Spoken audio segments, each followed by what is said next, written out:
É. Então, os patriarcas não existiram como pessoa física. Não, Eles são o não. quê? Tradições ou origem de povos? Não pode generalizar, não. No Tá. caso de Jacó, há uma tradição que provavelmente nem de Israel é. É. Alguns especialistas dizem que é da Transjordânia, daquela região que depois foi designada das 2,5 tribos, Aham. Gileade. Então, o pessoal, eu não tenho uma opinião formada sobre o ciclo de Jacó. Ainda não consigo pegar ele com a minha mão. Mas, acompanhando as discussões, sugere-se que seja uma tradição da Transjordânia, Jacó, que não tinha nada a ver com Israel, que é incorporada à tradição de Israel, é fundida ainda lá na época do reino de Israel. Israel é destruído para sempre. O Israel de hoje não tem nada a ver com o Israel bíblico. E essa tradição vem para Judá, não serve para nada. Num primeiro momento, Judá não recebe nada que veio de Israel, porque não tem utilidade nenhuma. Sim. Mas depois que eles voltam da Babilônia, quase que por um passe de mágica, as tradições de Israel vêm a calhar. No caso de Abraão, é uma história completamente diferente, Jansen.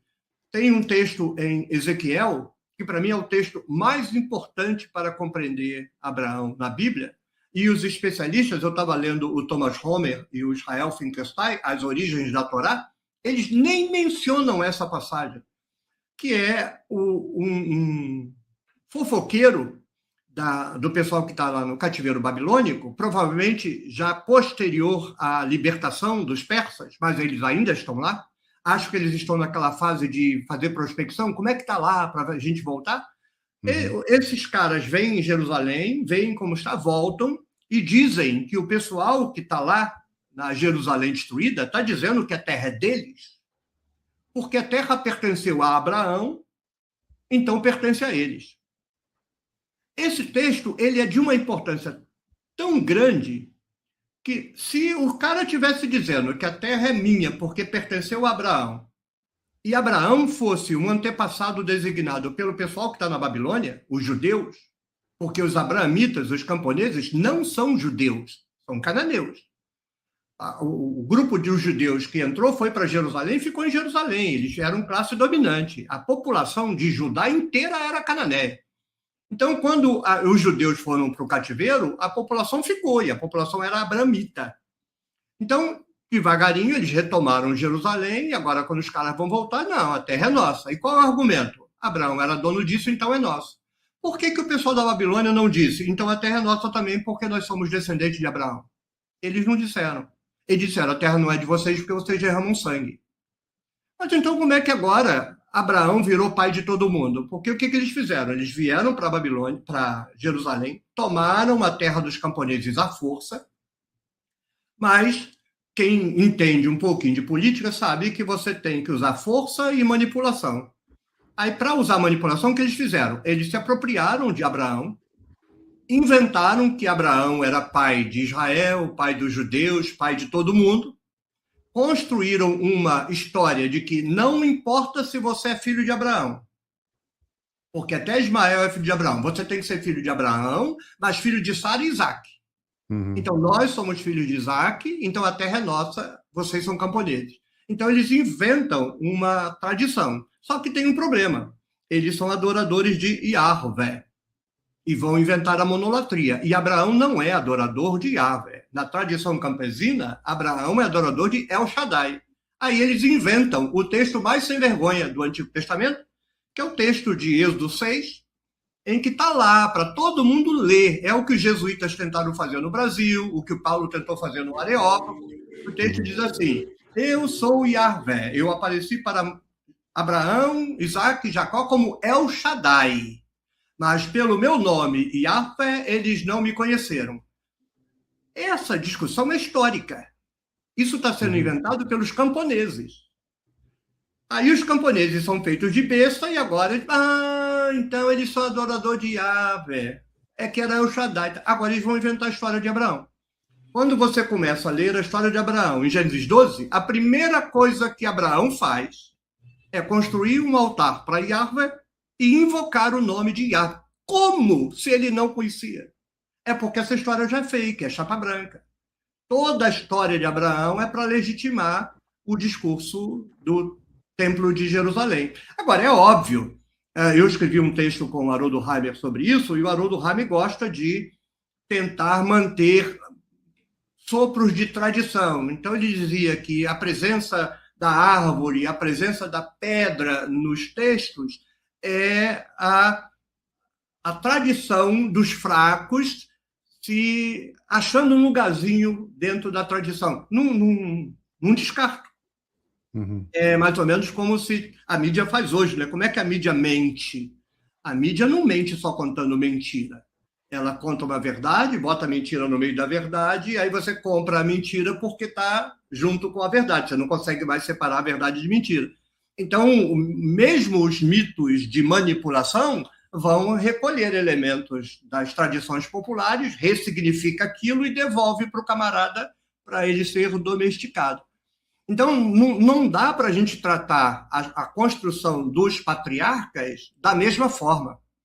As construções são feitas no conflito, na luta, no dia a dia. Por isso que exegese, história e arqueologia, se não trabalharem juntas, são capengas. É. A exegese precisa da arqueologia, que precisa da história, porque você não pode fazer leitura literária dos textos, você tem que tentar fazer leitura histórica, olhar para as passagens e ficar perguntando por que o cara tem que dizer isso. Por exemplo, estou me delongando demais, eu nunca tinha pensado nisso, mas na história de Davi, há uma insistência de que ele não mata Saul. Ele pode matar Saul, não mata? Pode matar Saul, não mata? Depois inventam que quando Saul morre, ele está lá matando a Malequita. Aí eu fiquei, ué, por que tem alguém insistindo 4 vezes que Davi não matou Saul? Como não é história, alguém pode ingenuamente dizer, isso é história. Para mim não tem nada de história, isso é retroprojeção, é invenção. Davi está lá no século XI, essas histórias estão sendo inventadas no mais cedo possível, século IV. Antes do século IV não estão. Para mim é do período dos Macabeus.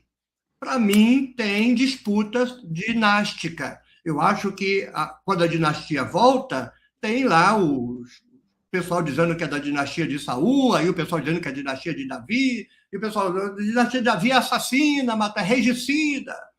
Aí eu acho que esses textos, não, Davi não, a dinastia não é regicida. Não foi a dinastia de Davi que acabou com a dinastia de Saul. Davi nem estava lá quando ele morreu e, de mais a mais, ele se matou sozinho. Então, para mim, esses textos, a função deles não é reconstruir o passado, é resolver questões que estão sendo discutidas no presente em que a narrativa está sendo produzida. Salvo, Jansen, se isso é ficção folclórica. Alguém sentou, inventou do nada. Eu não consigo pensar os textos assim. Eventualmente é isso. Mas eu acho que não. Eu acho que são respostas retóricas a conflitos, como essa de Abraão. Abraão não foi inventado do nada, foi uma disputa política. Então, se há uma insistência do cara, Davi não matou Saul, Davi não matou Saul, Davi não matou Saul, podia ter matado e não matou. Para mim, só pode ser porque tem alguma coisa acontecendo no momento em que o texto vai ser escrito que exige que o texto seja produzido. Por exemplo, quando o livro de Judas foi escrito, a insistência do livro de Judas é que Deus condena sexo com anjo. Por que raios o cara vai escrever um livro dizendo que Deus condena sexo com anjo? E aí ele tem gente que está se misturando na sua comunidade ensinando besteira. Para mim, os gregos entraram no cristianismo e não trouxeram só língua estranha, como lá em Coríntios.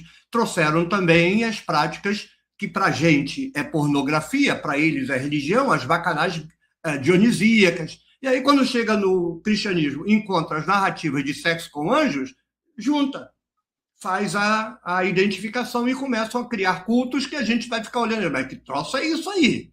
Religião de fertilidade, com bacanal, com sexo com anjo, aí o cristianismo vai, não pode isso não, Deus condena, aí não, mas aqui, está condenado.